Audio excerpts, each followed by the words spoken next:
Continuando a nossa leitura, os ideais de democracia burgueses, apesar de terem sido construídos ao longo da história através de muitas lutas e revoluções, são ideais que hoje mais e mais servem bem no plano da retórica.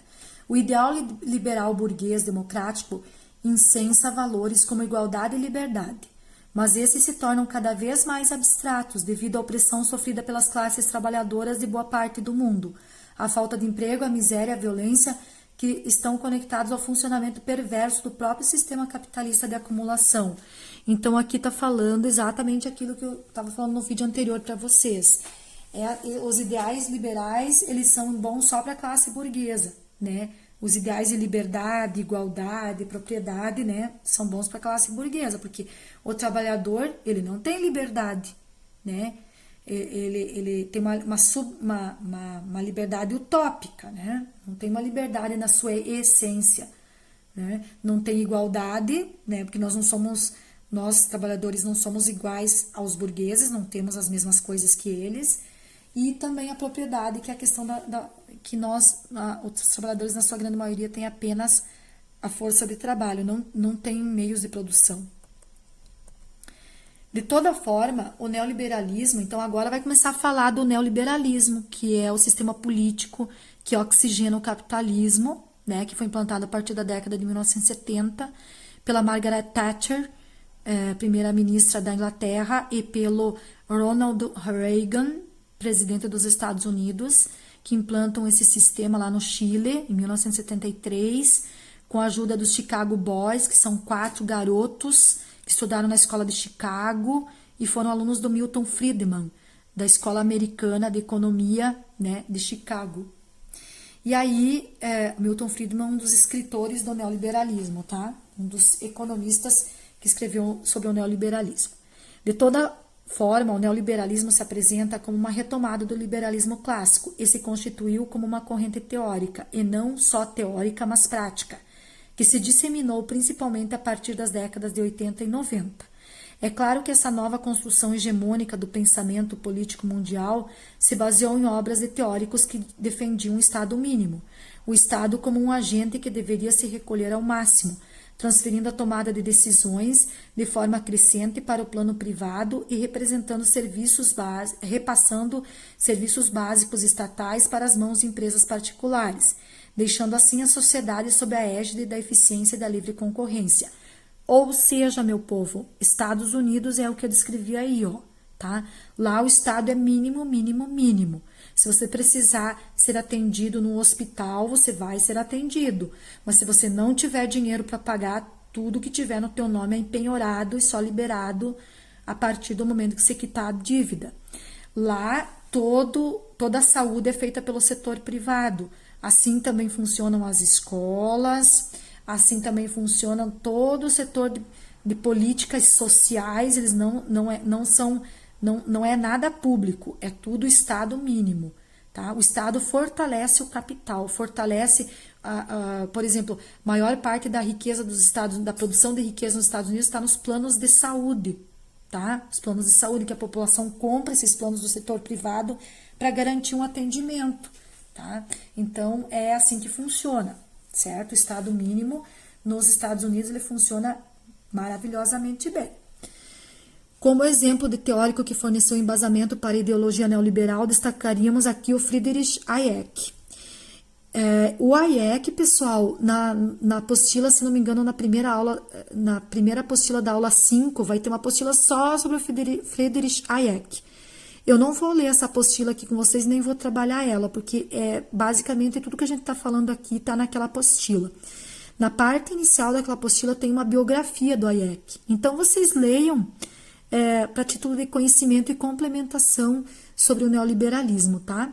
Mas o Friedrich Hayek, ele vai ser um escritor, um economista, que ele é da escola austríaca, né? Existem 2 escolas bastante famosas de economia, que é a escola austríaca e a escola de Chicago, nos Estados Unidos, né? E o Friedrich Hayek, ele é um dos escritores do neoliberalismo da escola austríaca. Autor dos mais conhecidos entre os que professam esse credo, Hayek desempenhou papel importante ao sair em defesa de um Estado reduzido e apontar as deficiências do planejamento estatal, ganhador do Prêmio Nobel de Economia em 1974 pela sua obra mais conhecida, O Caminho da Servidão. Nela, ele faz críticas ferrenhas, embebidas de ironia, ao modelo de planificação socialista. Ao criticar esse modelo, Hayek defende os critérios para uma sociedade baseada na livre concorrência e praticamente na ausência do Estado como agente regulador da sociedade. Ele faz uma crítica ao plano socialista, vejam, né, que ele ganhou o Prêmio Nobel da Paz em 1974. E o mundo vivia nesse momento o período da Guerra Fria ainda, né, entre Estados Unidos, que defendia ferrenhamente o capitalismo, e a União Soviética, que defendia ferrenhamente o socialismo. Esses países queriam espalhar seus modos de produção pelo mundo. A Rússia, a União Soviética cada vez mais queria espalhar o socialismo, os Estados Unidos cada vez mais o capitalismo. E aí o Friedrich Hayek faz uma crítica ao socialismo, que é exatamente o oposto ao capitalismo. No socialismo tudo é do Estado. Tudo é do Estado. Né? Não existe propriedade privada no socialismo. Né? Então são exatamente os opostos, com bastante ênfase nas oposições. Então, não é um meio termo como a social-democracia, né? Social-democracia, ela vai ser um meio termo, né? O Estado intervém na vida do cidadão, mas é um capitalismo, entendem? E aí, então, o Hayek vai fazer uma crítica bastante significativa quanto ao modelo socialista. Milton Friedman, que é o principal economista da Escola de Chicago, divulgador do neoliberalismo e seguidor do pensamento de Hayek, também defende em sua principal obra Capitalismo e Liberdade a redução do Estado,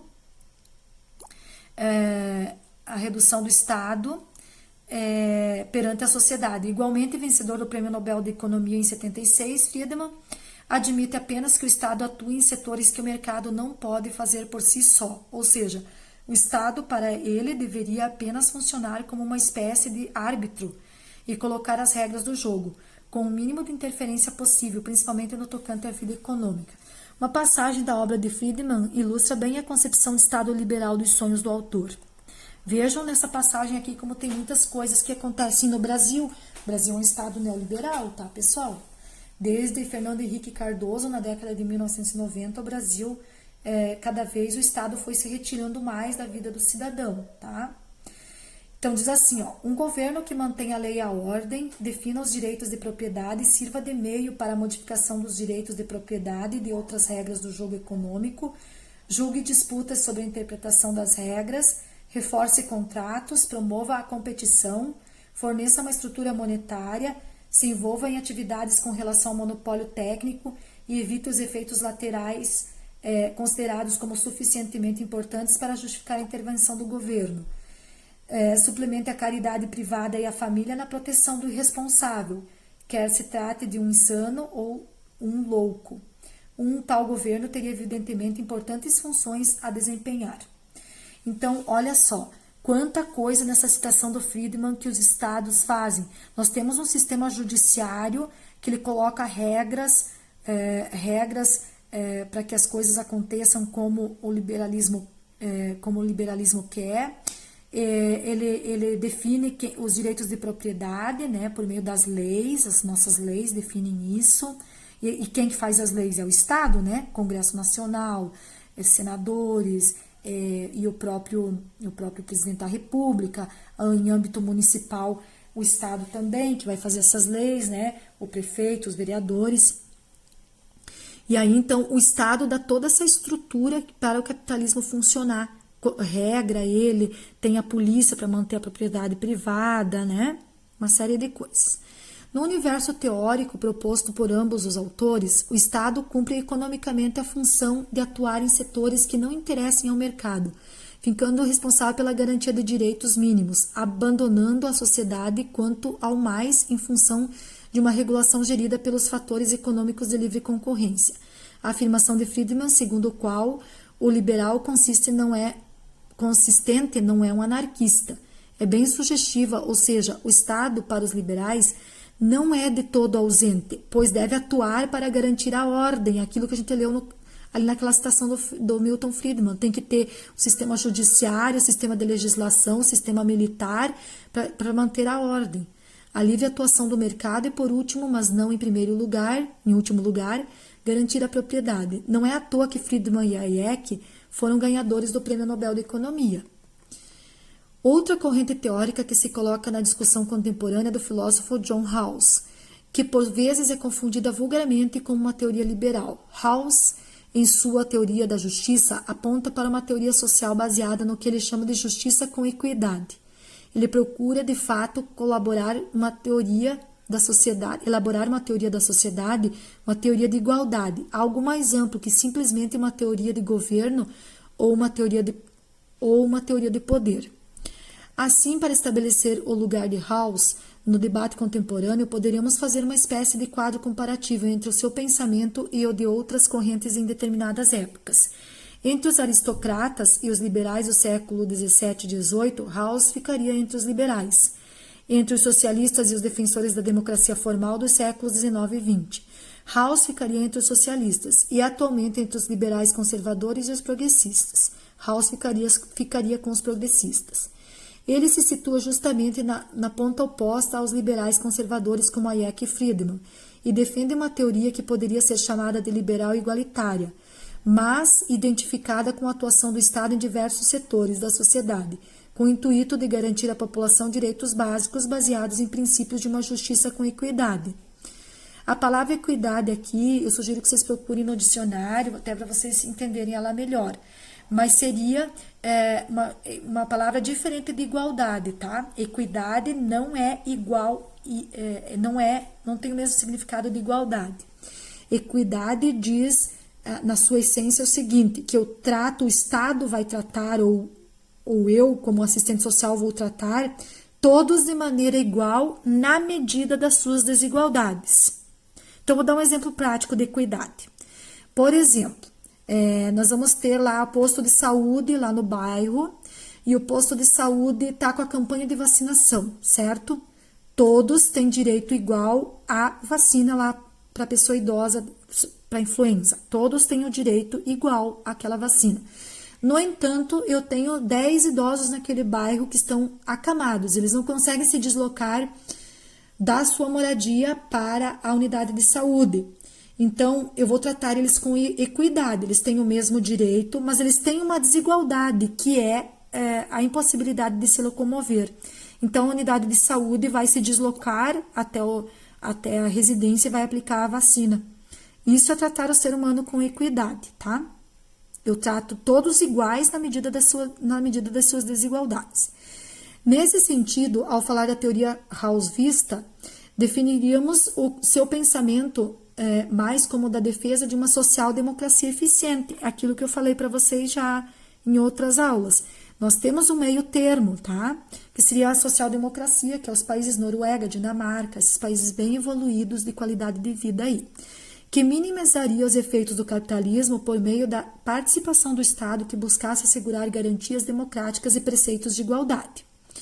Fechando esse grande parênteses sobre a produção teórica de caráter neoliberal e a hegemonia ideológica do neoliberalismo no contexto da reorganização do capital em face da situação contemporânea, podemos elencar alguns fatores essenciais sobre as dimensões da crise estrutural com que o capitalismo se deparava na década de 1970. Sobre esse assunto, nos remetemos mais uma vez a Ricardo Antunes, que discute os fatores fundamentais que levaram ao declínio o modelo de acumulação capitalista baseado nas técnicas de produção fordista, taylorista, até então dominantes. Antunes considera que após um longo período de acumulação de capitais que ocorreu durante o apogeu do Fordismo e da fase keynesiana, o Fordismo eu expliquei em sala de aula para vocês, que foi aquele sistema que o Ford implantou nas suas empresas de produção de automóveis, onde cada funcionário é responsável por fazer uma parte do automóvel. Então, o automóvel ia passando numa esteira e cada funcionário ia colocando uma partinha do automóvel. Foi um modelo implantado em várias empresas e que existe até hoje. Por exemplo, se tu for ali na BRF, em Videira, nós vamos ter o Fordismo, né? As galinhas vão passando e cada funcionário é responsável por fazer uma coisa na galinha, né? Tem o funcionário que passa o dia inteiro cortando, por exemplo, a perna direita da galinha, né? Então, é um modelo fordista.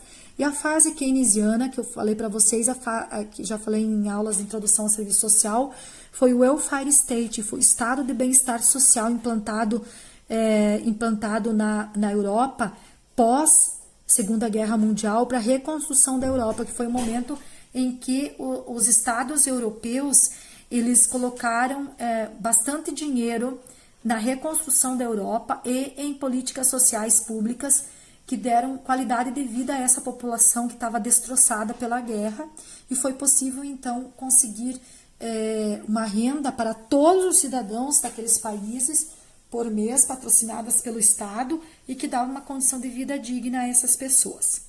Continuando a leitura. Então, Fordismo é da fase keynesiana, o capitalismo, a partir do início dos anos 70, começou a dar sinal de quadro crítico.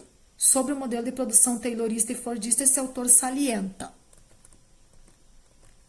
De maneira sintética, podemos indicar que o binômio taylorismo-fordismo, expressão dominante do sistema produtivo e de seu respectivo processo de trabalho que vigorou na grande indústria ao longo praticamente de todo o século XX, sobretudo a partir da segunda década, baseava-se na produção em massa de mercadorias que se estruturava a partir de uma produção mais homogeneizada e enormemente verticalizada. Mais à frente, ele chama a atenção para elementos importantes desse modelo.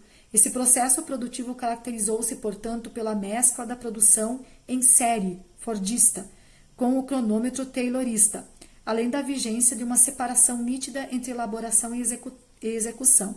O Taylor, que foi um escritor que também fez experiências nas suas fábricas, ele implantou o cronômetro, que existe até hoje na maioria das fábricas, que é a maior quantidade de produção num menor espaço de tempo, tá? E o Fordismo é aquela situação que eu falei para vocês, onde cada funcionário vai fazer apenas uma função dentro da produção das coisas. Antes de continuar com Antunes, que na sequência nos apresentará os traços mais evidentes do quadro da crise do capitalismo, façamos aqui também um pequeno parênteses para definirmos o que veio a ser o modelo keynesiano e qual a sua relação com o capitalismo do século XX. Sobre esse tema, apresentamos aqui alguns aspectos discutidos por Przeworski, para quem, até a década de 1930, os sociais-democratas não dispunham de nenhuma política econômica própria. Segundo o autor, a única teoria econômica da esquerda era aquela que criticava o capitalismo, afirmava a superioridade do socialismo e conduzia a um programa de nacionalização dos meios de produção. Przeworski considera que logo que os social-democratas descobriram as ideias de Keynes, John Maynard Keynes, que é o criador do welfare state, da influência do Estado na vida das pessoas, dando condições, social-democrata, baseadas principalmente na teoria de sua teoria geral, eles acharam algo de que precisavam urgentemente, uma política econômica para a gestão de economias capitalistas. Daí considerar que a chamada Revolução Keynesiana forneceu aos social-democratas um objetivo, e com isso a justificativa para seu papel no governo, simultaneamente transformando o significado ideológico de políticas distributivas que favoreciam a classe trabalhadora. Aquilo que eu falei para vocês. Os estados europeus passaram a distribuir uma grande quantidade de valor para toda a população sem distinção, na intenção e políticas públicas de qualidade, saúde de qualidade, escolas de qualidade, para que houvesse então uma reestruturação e reorganização da Europa. Não é à toa que a Alemanha estava completamente destruída depois da Segunda Guerra Mundial, e a Alemanha é a potência que é hoje uma das maiores potências mundiais, porque ela se reconstruiu dessa forma, fazendo a população estudar em escolas de qualidade, dando dinheiro para a população ter alimentação adequada, dando condições de saúde para todo mundo. Esse autor ressalta ainda que os social-democratas suecos descobriram que o desemprego poderia ser reduzido e a economia inteira revigorada se o Estado instaurasse políticas anticíclicas, permitindo déficits para financiar obras públicas produtivas durante as depressões e saldando as dívidas nos períodos de expansão. A sociedade não estava à mercê dos caprichos do mercado capitalista. A economia poderia ser controlada e o bem-estar dos cidadãos continuadamente intensificado pelo papel ativo do Estado. Essa era a nova descoberta dos social-democratas. A partir das considerações desse autor, podemos afirmar que o modelo keynesiano foi um modelo econômico adotado historicamente pelos governos social-democratas, que em seu período de vigência procurou minimizar os efeitos devastadores do capitalismo com políticas compensatórias por parte de um Estado, que se configurava como ativo no tangente e ao atendimento de necessidades básicas da população, e na adoção de políticas voltadas para o ideal do pleno emprego. A adoção das ideias keynesianas levou, portanto, os social-democratas a desenvolverem uma ideologia abrangente do estado de bem-estar, instaurando, por assim dizer, um projeto que, na verdade, implicava um compromisso fundamental com aqueles que ainda eram denunciados como exploradores, mas era economicamente viável, socialmente benéfico e, talvez mais importante, politicamente praticável sob as condições democráticas. É como eu falei, seria o ideal nós termos uma sociedade capitalista, mas social-democrata, onde o Estado intervenha na vida das pessoas, propiciando condições dignas para a classe trabalhadora. Aqui no Brasil, um submodelo, nem aos pés do que foi o welfare state europeu, foi tentado implantar aqui com o governo, iniciando lá no governo Fernando Henrique Cardoso e depois se solidificando no governo Lula com o programa Bolsa Família, que visava redistribuir renda para as famílias que tinham renda zero ou renda nenhuma, né? E que significava a retirada dessas pessoas da zona da miserabilidade, né? Não tirando da pobreza, porque eles saíram da zona da miserabilidade e foram para a pobreza, né? Então, foi uma tentativa aí de um programa social de distribuição de renda. Tá? Depois de definirmos em suas linhas mais gerais os aspectos principais do binômio Fordismo-Taylorismo e do modelo keynesiano, termos recorrentes no assunto em pauta, retornemos à análise sobre os traços de esgotamento do capitalismo atual desenvolvido por Antunes. O autor enumera 6 fatores. Então, a queda da taxa de lucro dada, dentre outros elementos causais, pelo aumento do preço da força de trabalho conquistado durante os períodos pós-45 e pela intensificação das lutas sociais dos anos 60, que objetivavam o controle social da produção. A conjugação desses elementos elevou a uma redução dos níveis de produtividade do capital, acentuando a tendência decrescente da taxa de lucro. O esgotamento do padrão de acumulação taylorista-fordista de produção, que em verdade era a expressão mais fenomênica da crise estrutural do capital, dado pela incapacidade de responder à retração do consumo que se acentuava. Na verdade, tratava-se de uma retração em resposta ao desemprego estrutural que então se iniciava. Hipertrofia da esfera financeira, que ganhava relativa autonomia frente aos capitais produtivos, o que também já era expressão da própria crise estrutural do capital e seu sistema de produção, colocando seu capital financeiro como um campo prioritário para a especulação na nova fase do processo de internacionalização. A maior concentração de capitais, graças às fusões entre as empresas monopolistas e oligopolistas, a crise do welfare state, o estado de funcionamento, acarretando a crise fiscal do Estado capitalista e a necessidade de retração dos gastos públicos e sua transferência para o capital privado. Veja que o welfare state aqui ajudou a provocar a crise de 1970, que os estados não estavam mais dando conta de dar aquele dinheiro mensal para as pessoas, né?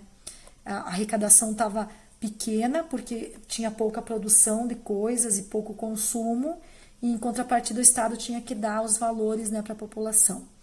E o incremento acentuado das privatizações, tendência generalizada às desregulamentações e a flexibilização do processo produtivo dos mercados e a força de trabalho, entre tantos outros elementos contingentes que exprimiam esse novo quadro crítico.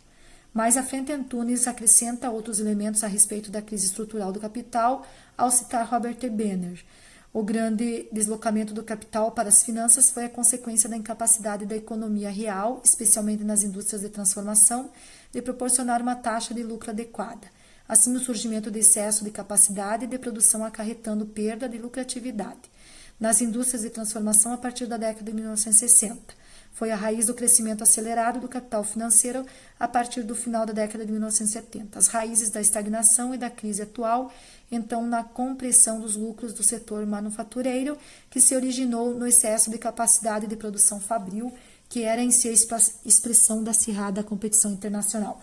Vejam quantos problemas as economias capitalistas estavam sofrendo, e por isso que elas precisavam ser oxigenadas por um novo modelo, que é o neoliberalismo, tá? Isso tudo aconteceu na década em 1970 e daí precisou se encontrar esse sistema político chamado neoliberalismo para oxigenar esse capitalismo. Então, ele vai fazer exatamente o contrário. Enquanto na Europa tinha o welfare state, o estado de bem-estar social com dinheiro público sendo injetado para os cidadãos, o neoliberalismo prega exatamente o contrário, é a ausência do Estado, o máximo possível de ausência de Estado, né? É a partir desse panorama que podemos chegar a compreender o alcance da ideologia neoliberal como uma proposta do capitalismo, a sua própria crise estrutural que se configurou como uma alternativa política e ideológica, as barreiras impostas pelo seu desenvolvimento histórico devido ao seu próprio caráter contraditório e que veio acompanhada da privatização dos estados, da flexibilização dos direitos do trabalho e do desmonte do setor produtivo estatal. A isso tudo somou-se também a intensificação do processo de reestruturação da produção e do trabalho com vistas a adotar o capital do instrumento necessário para tentar repor os patamares de expansão anteriores. Além desses fatores explicitados por Antunes, configurou-se no plano da ação um encontro, o chamado Consenso de Washington. Atenção aqui agora que a gente vai falar do Consenso de Washington. Consenso de Washington, ele cai em todos os concursos, ele cai em todas as provas, tá? De serviço social, para concurso, meu Deus, Consenso de Washington é balizador do capitalismo e do neoliberalismo, por isso que ele cai. Porque ele vai determinar as expressões da questão social nos países em desenvolvimento e todos os países capitalistas que não são social-democratas. Ele visava determinar as metas a serem cumpridas nesse novo contexto da crise do capitalismo de 1970 e serviria para afinar ideologicamente o discurso que se tornaria hegemônico, ou seja, todos os países capitalistas neoliberais falariam a mesma língua. E para isso ele ia dar as diretrizes, o Consenso de Washington, tá? Foi o que aconteceu na cidade de Washington, capital dos Estados Unidos, onde vários economistas de todos os lugares do mundo capitalista e vários presidentes se reuniram para criar essas regras para os países capitalistas, tá? Eu vou parar o vídeo aqui e já continuamos.